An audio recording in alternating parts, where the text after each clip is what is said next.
Hello friends, welcome to our channel. இன்னைக்கு பதிவில் ஒரு லெமன் ஊறுகாய் வழக்கமான மெத்தடில் இல்லாமல் ரொம்ப சிம்பிளாக, ரொம்ப குயிக்காக, ஒரு வாரம் 10 நாள் அந்த மாதிரிலாம் வெயிட் பண்ணாத அளவுக்கு ஒரு இன்ஸ்டண்ட்டாக ஒரு லெமன் ஊறுகாய் ரொம்ப சுவையாக, ஒரு ஸ்பூன் கூட ஆயில் இல்லாமல் ரொம்ப டேஸ்ட்டாக எப்படி செய்யுது அப்படின்னு இன்னைக்கு பதிவில் பார்க்கலாமாங்க.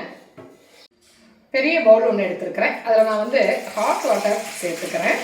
இதில் ஒரு 15 எலுமிச்சம்பழம், கிட்டத்தட்ட ஒரு 3/4 கிலோ அளவுக்கு எலுமிச்சம்பழத்தை இதை நான் சேர்த்துக்கிறேன். அது நல்லா க்ளீன் பண்ணி எடுக்கிறதுக்காகத்தான்.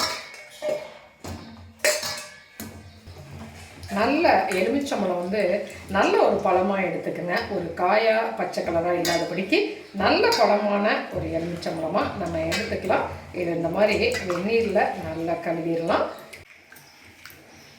இந்த மாதிரி வெந்நீரில் நல்லா தேய்ச்சி கழுவிட்டு இது இந்த மாதிரி ஒரு கிளாத் வச்சு நல்லா ஈரம் இல்லாமல் அதை நம்ம தொடச்சிக்கலாம். இந்த அளவுக்கு எல்லா லெமனையுமே நம்ம தொடச்சி எடுத்துடலாம். பாருங்கள், இந்த மாதிரி லெமனை பீசஸாக நம்ம கட் பண்ணிக்கலாம்.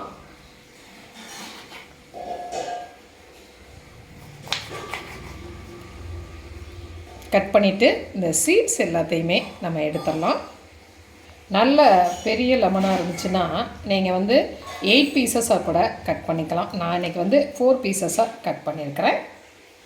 பாருங்கள், லெமன் கட் பண்ணி சீட்ஸ் எல்லாம் எடுத்தாச்சு. இதே மாதிரியே நம்ம எல்லா லெமனையுமே கட் பண்ணிக்கலாம். இந்த மாதிரி லெமன் எல்லாமே நம்ம கட் பண்ணி எடுத்து வச்சிட்டோம். இப்போ அடுப்பில் ஒரு இட்லி பானை வச்சுருக்கிறேன்.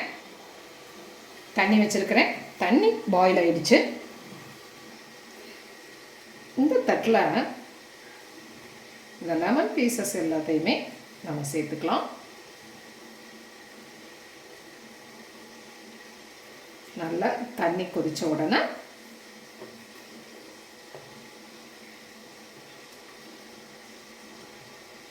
இந்த மாதிரி லெமன் எல்லாத்தையுமே வச்சாச்சு. லெமன் பீசஸ் எல்லாம் இப்போ நம்ம இதை மூடி போட்டு ஒரு மீடியம் ஃப்ளேமில் ஒரு 20 மினிட்ஸ் அப்படி வேக விடலாம். பாருங்கள், இதுக்கு ஒரு பவுடர் ஒன்று பொடி பண்ணி வறுத்து பொடி பண்ணி எடுத்துக்கலாம். அது பாருங்கள், நான் அடுப்பில் பேன் வச்சுருக்கிறேன். அதில் ஒரு 2 டீஸ்பூன் அளவுக்கு சோம்பு சேர்த்துக்கிறேன். 1 டீஸ்பூன் அளவுக்கு ஜீரகம் சேர்த்துக்கிறேன். 1 டீஸ்பூன் அளவுக்கு மிளகு சேர்த்துக்கிறேன். 1 டீஸ்பூன் அளவுக்கு ஓமம் சேர்த்துக்கிறேன். ஒரு 1/2 டீஸ்பூன் அளவுக்கு வெந்தயம் சேர்த்துக்கிறேன். வெந்தயம் அதிகமாக சேர்த்த வேணாம், வெந்தயம் அதிகமாக சேர்த்தா கசப்பாக இருக்கும். அதனால் 1/2 டீஸ்பூன் மட்டும் சேர்த்துருக்கேன். சேர்த்துட்டு இதை நல்லா ஒரு 2 மினிட்ஸ் வாசம் வர்ற வரைக்கும் வறுத்துக்கலாம்.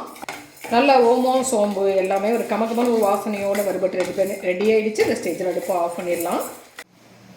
இப்போ நம்ம வறுத்து வச்சுருக்க சோம்பு ஜீரகம் அதை எல்லாமே இந்த மாதிரி மிக்ஸி ஜாரில் சேர்த்துட்டு ஒரு கொர பவுடராக அரைச்சி எடுத்துக்கலாம். பாருங்கள், இந்த அளவுக்கு கொரன்னு பவுடராக நம்ம பொடி பண்ணி எடுத்துட்டோம். பாருங்கள், 20 மினிட்ஸ் ஆயிடுச்சு. மீடியம் ஃப்ளேமில் லெமன் நல்லா வெந்துருச்சு. பாருங்கள், லெமன் எல்லாத்தையுமே இந்த மாதிரி பவுலில் எடுத்துக்கலாம்.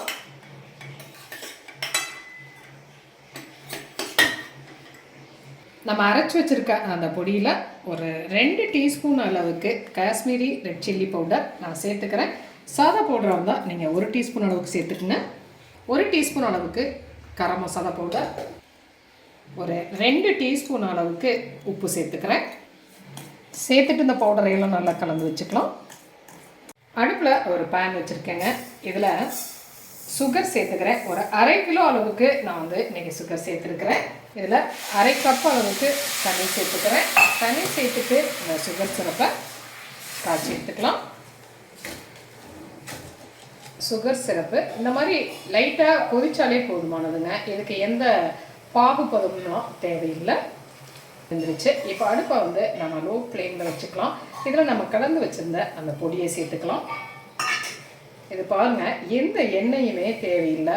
அது செட்டிநாடு பகுதியிலலாம் மாங்காய் அந்த இனிப்பு சேர்த்து அந்த புளிப்பு இனிப்பு காரம் எல்லாம் சேர்த்து ஒரு சூப்பராக ஒரு ஊறுகாய் செய்வாங்க.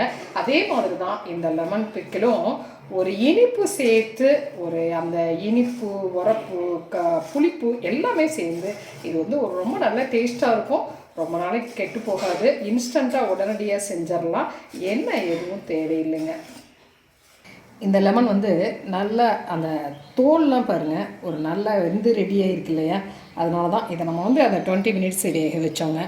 இல்லை அப்படின்னு சொன்னால் நம்ம ஒரு வாரம் 4 நாள் அந்த மாதிரிலாம் ஊற வைப்போம். அந்த மாதிரி ஊற வைக்க வேண்டிய அவசியம் கிடையாது. இந்த மாதிரி வேக வச்சாலே இந்த தோல் எல்லாமே சாஃப்டாக வந்துடுங்க. பொடி எல்லாமே நல்லா கலந்து ரெடி ஆகிடுச்சு இல்லையா, இந்த ஸ்டேஜில் நம்ம வந்து அந்த வேக வச்சுருக்க லெமனை சேர்த்துக்கலாம். இதுக்கு வந்து நம்ம இந்த மாதிரி சில்வர் கடாயே எடுத்துக்கலாம். வேறு எந்த வகையான காப்பர் செம்பு அந்த மாதிரிலாம் எதுவும் எடுத்துக்க வேண்டாம். அப்போ தான் ஊறுகாய் கெட்டு போகாமல் இருக்கும். இப்போ இந்த லெமனை வந்து நாம் சேர்த்துட்டு இதை நல்லா கலந்துடலாம். கலந்துட்டு இதை வந்து ஒரு 2 நிமிஷம் நல்லா கொதிக்க விடலாம்.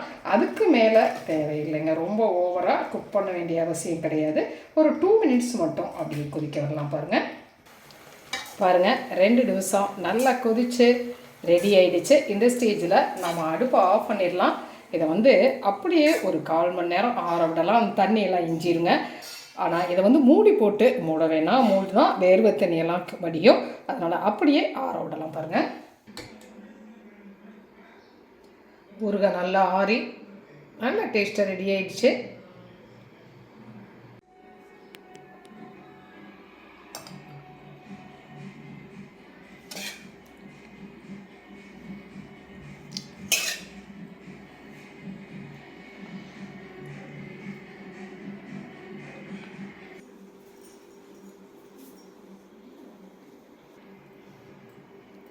இந்த மாதிரி கண்ணாடி பாட்டிலில் நம்ம ஸ்டோர் பண்ணி வச்சுட்டோம்னா அது வந்து 6 மந்த்ஸ் ஆனாலும் கெட்டு போகாதுங்க. பாட்டிலை வந்து நல்லா சுத்தமாக தொடச்சி எடுத்துருங்க. சூரிய வெளிச்சம் இருந்துச்சுன்னா சன்லைட்டில் வச்சுட்டு கூட எடுத்துக்கலாம். இல்லைன்னா ஆவியில் காட்டிட்டு நல்லா தொடச்சி எடுத்துட்டோம்னா ஒரு ஈரப்பதம் இல்லாமல் இருக்கும். இப்போ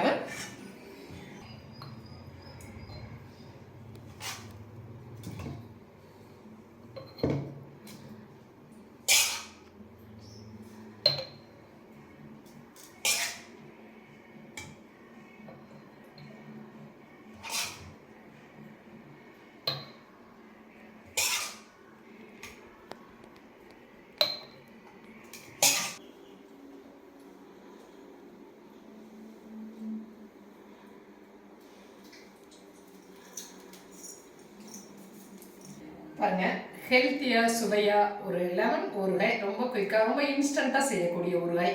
வெயில் தேவையில்லை, எண்ணெய் எதுவும் தேவையில்லை. இதில் ஒயிட் சுகருக்கு பதிலாக நம்ம வெல்லம் கூட ஆட் பண்ணிக்கலாங்க. இது ஒரு நல்ல ஒரு டேஸ்ட்டாக இனிப்பு புளிப்பு காரம் எல்லாமே சேர்ந்து ஒரு நல்ல டேஸ்ட்டாக இருக்கும். செஞ்சு பார்த்துட்டு உங்களுடைய கமெண்ட் சொல்லுங்கள். இந்த பதிவு உங்களுக்கு பிடிச்சிருந்துச்சுன்னா சப்ஸ்கிரைப் பண்ண மறக்காதீங்க. லைக் பண்ணுங்கள், கமெண்ட் பண்ணுங்கள், ஷேர் பண்ணுங்கள். மற்றொரு பதிவு உங்களை மறுபடியும் சந்திக்கின்றேன். நன்றி.